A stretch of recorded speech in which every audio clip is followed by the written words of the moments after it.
will host a foreclosure intervention and financial counseling workshop.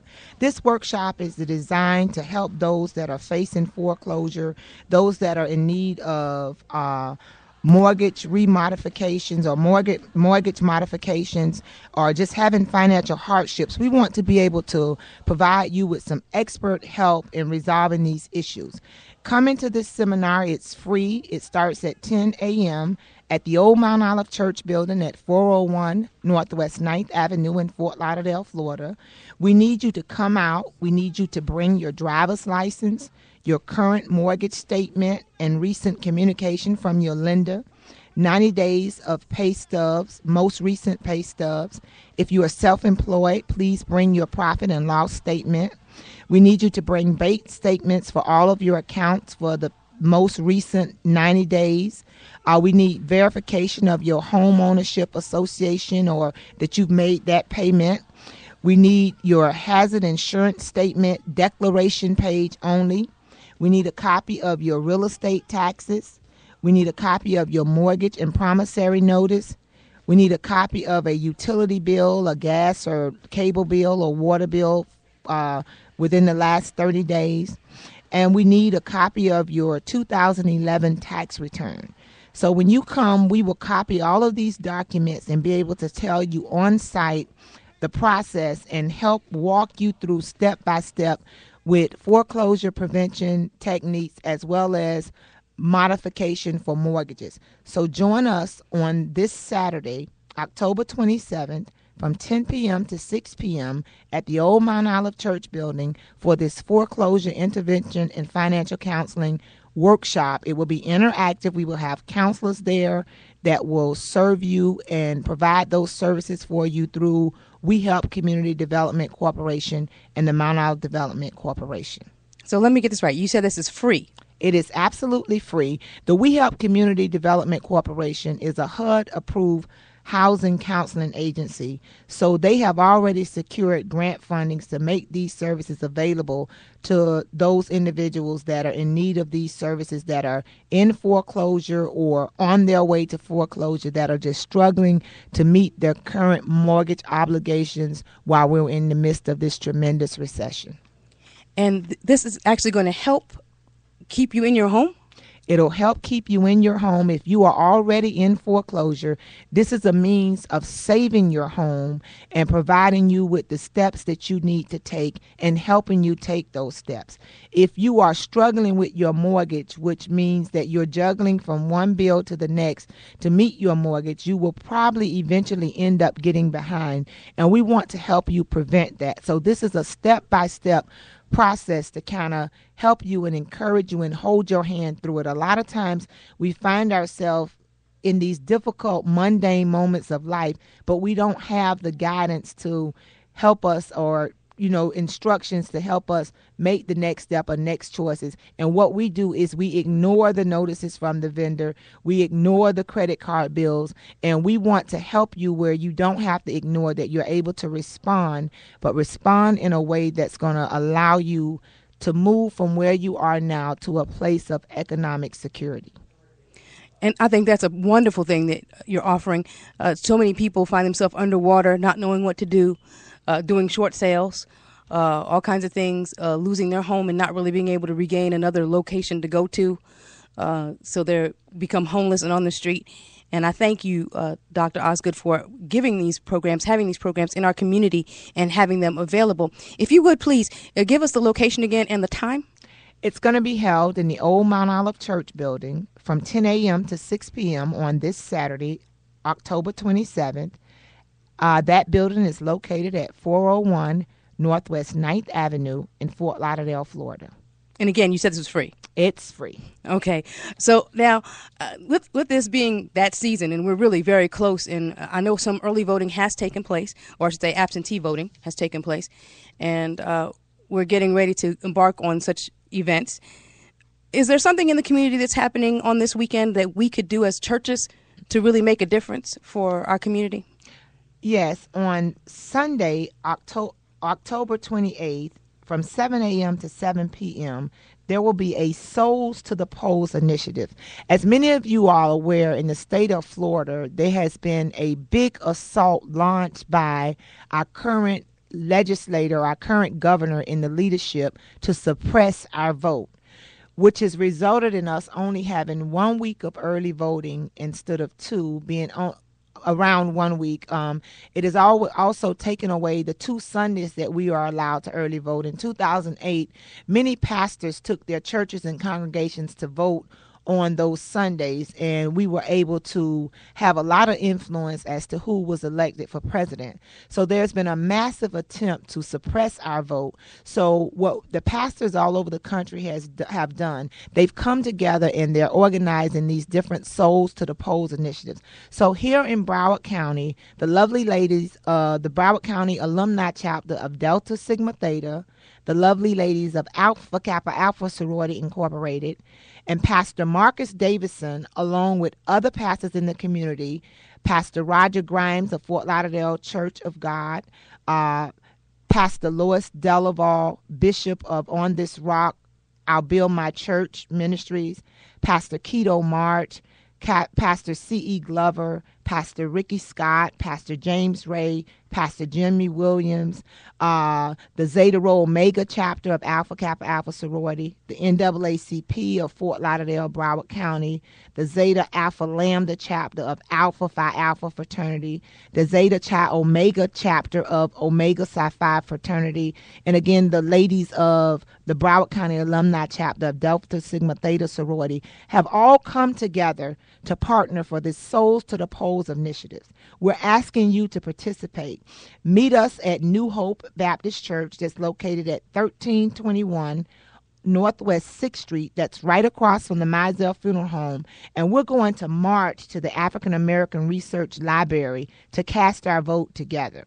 Refreshments will be provided. There will also be entertainment at the African American Research Library. But we want to march. We want to make a statement. We want to show our governor and others that we are serious, that nothing is going to suppress our vote, that we're willing to go to whatever extremes we have to go through to cast our vote and to make sure that our voices are heard.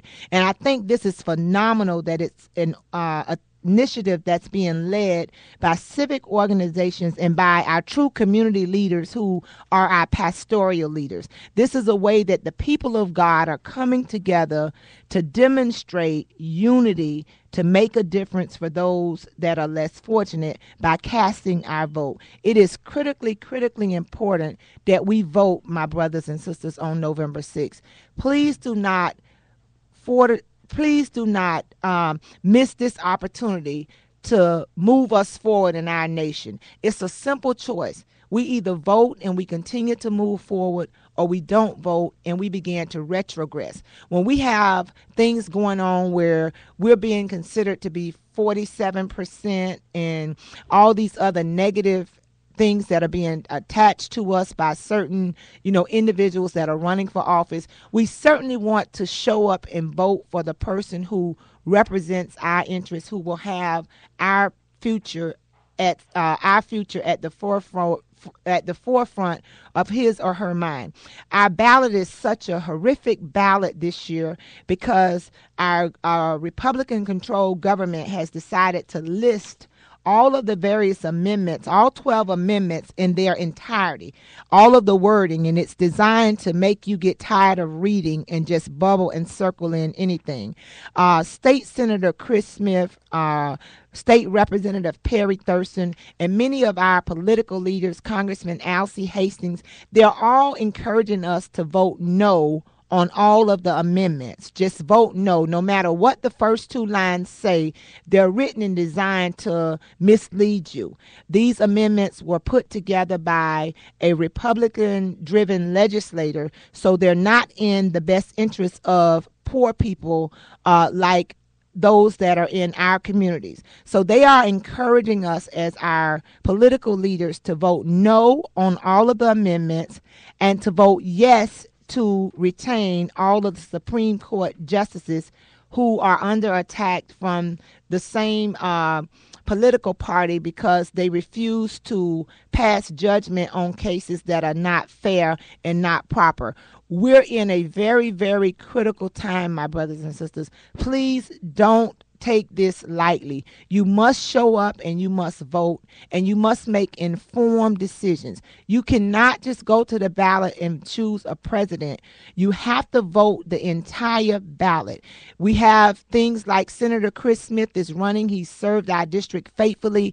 We just happen to have a Republican in the race with this almost the same exact name. So when you go to the Senate race with Senate Chris Smith, you need to make sure that you're voting Democrat for him and you're taking the second name on the ballot. As you go through your ballot, you need to look at the candidates that represent the party that you are affiliated with and choose that candidate. I humbly ask you to vote for me. I'm running for Broward County School Board District 5 seat, and I need you to vote for me, Dr. Rosalind Osgood, on November 6th, or if you vote early, or if you vote absentee. But you really need to cast your vote. You have an opportunity to return persons like Senator Smith, persons like Representative Thurston, who have served this district and made valuable contributions to the district. You have an opportunity to elect people of faith, people of like minds like myself, so that we can ensure that justice and equality, we can ensure that the Spirit of God is leading and directing the decisions that we make, that it would provide opportunities for the betterment of all people. We need leadership. And we need you to vote to make sure that that leadership is in place. We cannot afford to have a leadership that's going to change their mind every day or every hour. There is this new disease that President Barack Obama talked about on yesterday called rhamnesia. And what rhamnesia is it means that you're inconsistent, that you change your mind daily, that your thoughts are not stable, basically that you will say anything that you need to say in the moment to manipulate people. Well, we know that we have a cure for rhamnesia. President Obama calls it Obamacare. But if you're listening to this radio, I'm sure you're like me. You know that that cure is Jesus care, because we know that Jesus is the primary physician. We know that he's already paid the copay for us on Calvary when he died and shedded his blood. We know that with Jesus, we have a pension plan that is from everlasting to everlasting. So we must take a stand and take the gospel from the pulpit to the pavement and march, be a part of Souls to the Poll on August 28th. Make sure that you cast your vote, that your vote is counted, that you are represented in the electoral process this year, so that we can ensure that we have the right people in place that's going to provide a land of liberty, justice, and freedom for all people, to include those that are immigrants from other countries, and to include those that speak different languages, to put systems in place that allow all people, no matter whether they are economically, where they are economically, to be able to live a quality of life that we can all be proud of, and not just continue to have policies in place that allow the rich to get richer at the expense of the poor. You know, as I'm sitting here now, I'm beginning to think about the atrocious juvenile justice system that we have, where we have so many of our young kids that are being incarcerated right here in our Broward County schools, where our schools have become, a part of it has become something where we allow we allow misconduct to become misdemeanors. And many of our kids are being locked up at very young ages or given records at very young ages because a system that is in place that does not allow us to meet their needs educationally and academically and socially. So instead, they get caught up in the prison system. So what is happening now is that our schools are becoming a pipeline for prisons. Simultaneously, our current administration wants to privatize the prisons. Why? Because it allows big businesses and companies to make money at the expense of our kids being incorporated. If I could just digress, let me just make this real clear to you, brothers and sisters. The government is designed for the people, by the people. We cannot make the government a business model. Sure, we want to do government in a way that we're efficient,